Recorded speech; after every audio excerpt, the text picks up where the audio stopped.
ఆద్యంతరహితమౌ నీ విశ్వరూపం అజ్ఞానతిమిరమ్ము నణచు శుభదీపం ఈ 4 దిక్కులు 14 భువనాలు పడిమెట్టుగా మారే ఇదో అపురూపం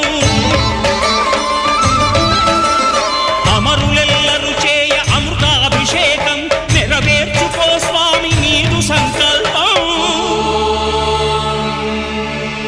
పదములకు రక్కగా ఒక్కొక్క లోకం అందుకో నక్షత్ర పుష్పాభిషేకం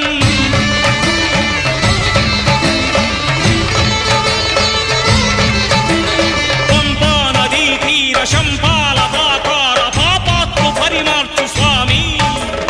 భక్తులను రక్షించు